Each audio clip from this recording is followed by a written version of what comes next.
হাবিব বলেন লাইসা সালাতুন আসফালা আলাল মুনাফিকিন মিনাল ফাজরি ওয়াল ইশা। মুনাফিকের পরিচয় হচ্ছে ফজর এবং এশার নামাজ পড়তে যায় না।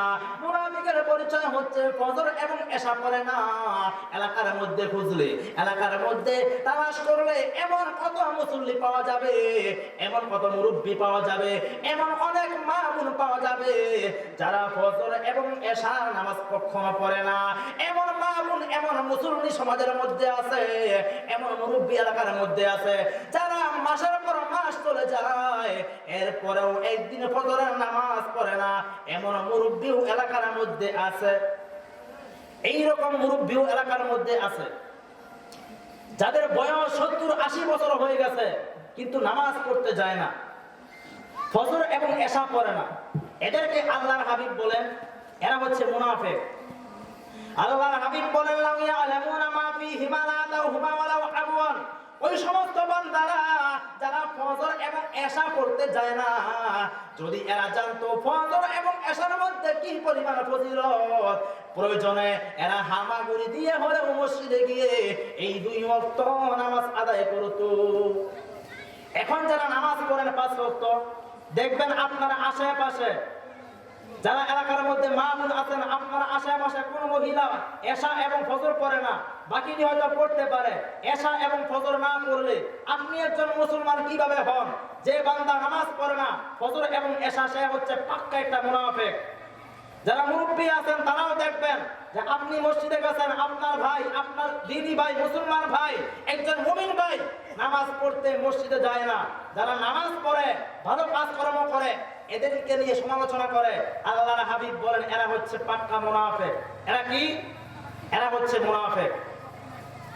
এখন অনেকে নামাজ কালাম কিছু করে, নামাজ কালাম বা অনেকে 5 ওয়াক্ত নামাজ পড়ে, কিন্তু নামাজ পড়ার পরে আল্লাহ তাআলার দরবারে দোয়া করে।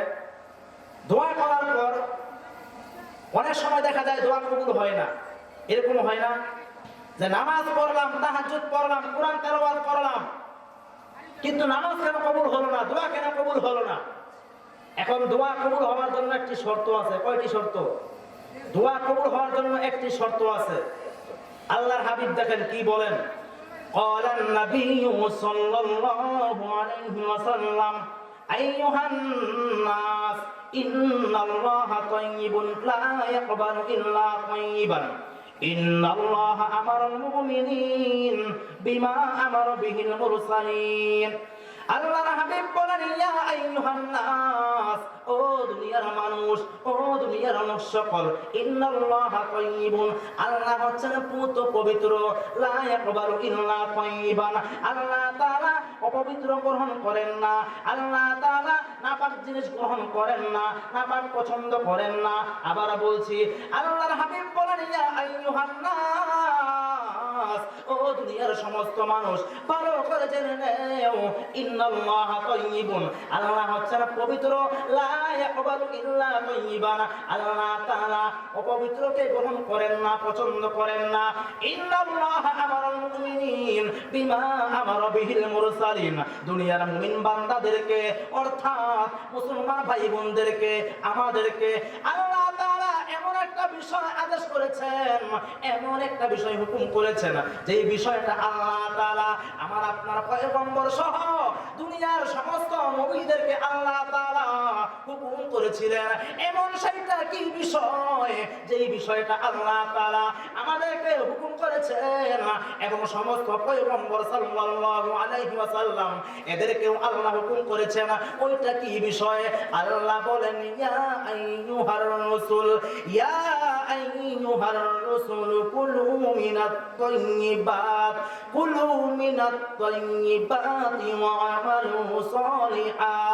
আল্লাহ পাক বলেন ইয়া আইয়ুহার রাসূল, হে পয়গম্বর, হে রাসূলগণ, কুলু মিনাত তাইয়্যিবাত, আপনি হালাল ভক্ষণ করেন, হালাল খাবার খান, হালাল রিজিক ভক্ষণ করেন। কুলু মিনাত তাইয়্যিবাত ওয়া আমালু সালিহা, এরপর নেক আমল করেন। আবার চিন্তা করেন, একটু খেয়াল করেন আল্লাহ পাক রব্বুল আলামিন কি বলেন। আল্লাহ তাআলা বলেন হে পয়গম্বর, আল্লাহ তাআলা আমাদেরকে বলে নাই, রাসূলদেরকে বলেছেন, নবীদেরকে বলেছেন ইয়া আইয়ুহার রাসূল, হে রাসূল, রাসূল কুলু মিনাত তাইয়্যিবাত, হালাল খাবার খান, হালাল রিজিক খান, ওয়া আমালু সলিহা, এরপর নেক আমল করেন।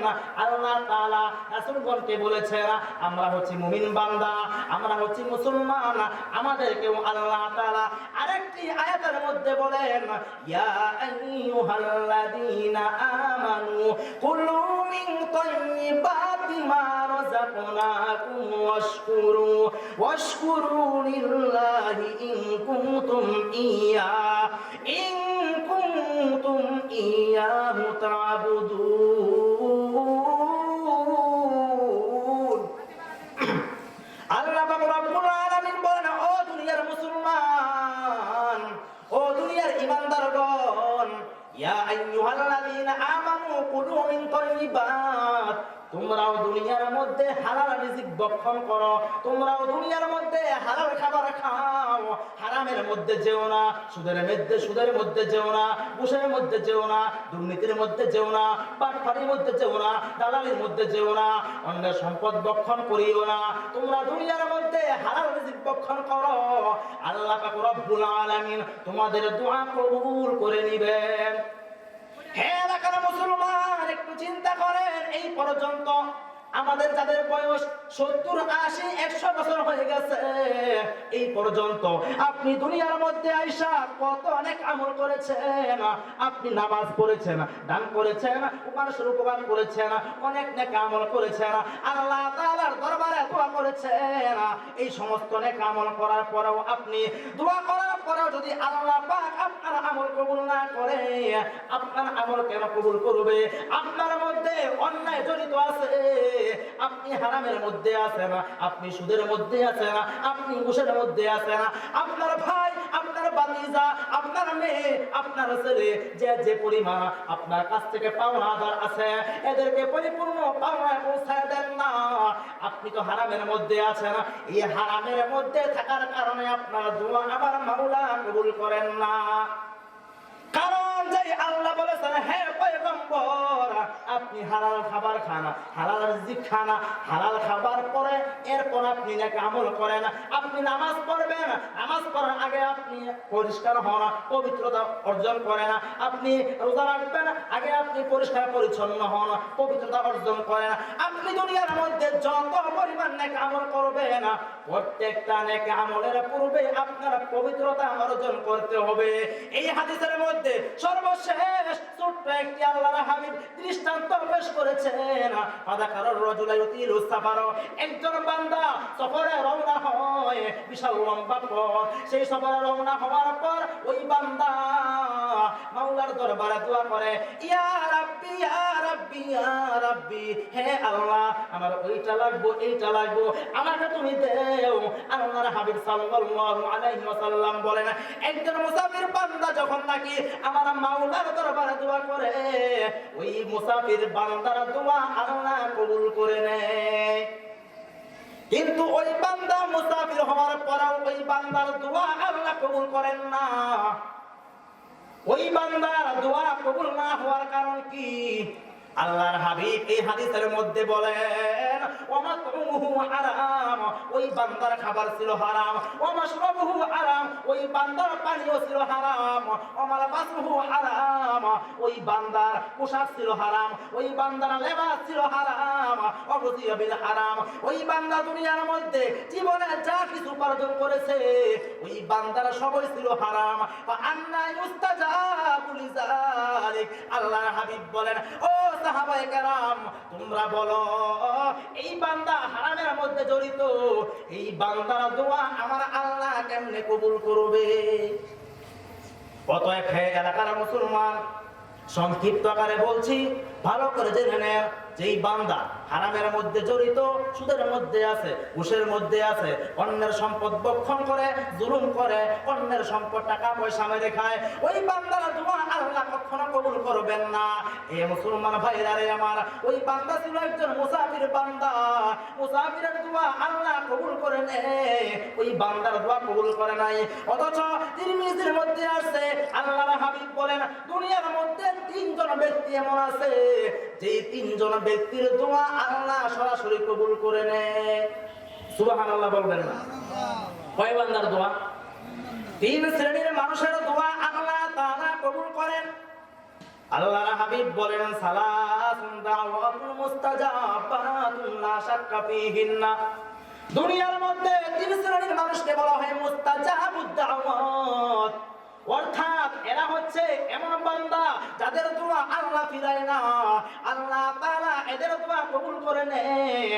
এক নাম্বার দাওয়াতুল মুসাফির, মুসাফির বান্দার দোয়া আল্লাহ ফিরায় না। দাওয়াতুল মুসাফির দাওয়াতুল ওয়ালিদ আলাল ওয়ালিদ, পিতামাতার দোয়া আল্লাহ ফিরায় না, পিতামাতার দোয়া আল্লাহ কবুল করে নেয়। দাওয়াতুল মাজলুম, যে ব্যক্তি মাজলুম, যার উপর জুলুম করা হয়, ওই জুলুম যে ব্যক্তির মাজলুম, ওই মাজলুম ব্যক্তির দোয়া আল্লাহ তাআলা কবুল করে নেয়।